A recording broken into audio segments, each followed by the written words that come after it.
let me tell you why I don't use rewards, bribery, etc. in my house. Like, I'm saying we're not doing rewards for chores. We're not doing rewards for listening to me.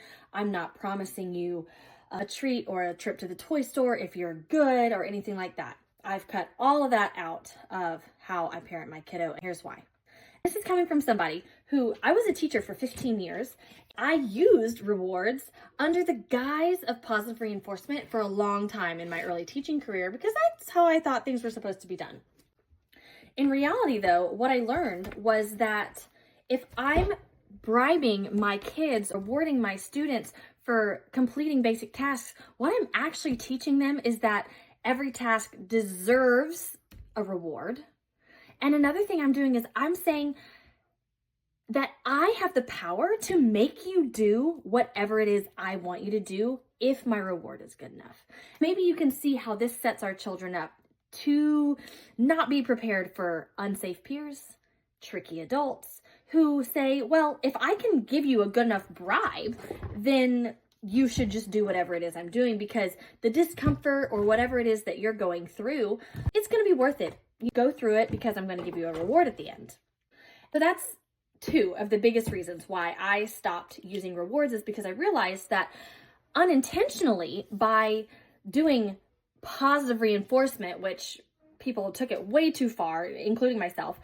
So those are the two biggest reasons why I cut rewards, bribery, that type of vibe out of my teaching and out of my parenting, was because number one, I am showing my kids that they have to be incentivized to meet basic expectations, to contribute to the household, to listen to a fellow human. That's simply not the case. We should do those things because we feel empathetic towards another human, because we have been ingrained with responsibility and respect. That's why we should be doing those things out of a moral standpoint, not because I'm going to get something out of it.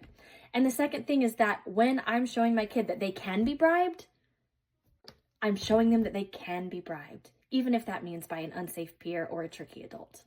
So I've kind of made it my mission right now because I'm very passionate about not using bribery with children.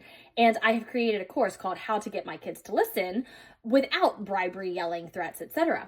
And this course, it's on my page. It's only $27, and it teaches you exactly how to reverse reward dependency in your kid. So you've got the kid who insists they must have something.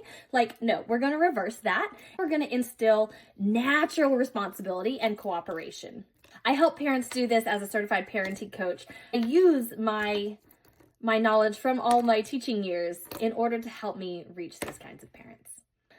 So if this is for you, then I want you to click the link in my bio, and you also can be a parent who reverses reward dependency, teaches your child how to do things out of a moral obligation to respect, responsibility, and empathy, and flat out caring, while not getting them stuck in tricky situations by being able to be coerced and bribed into things that they don't want to do.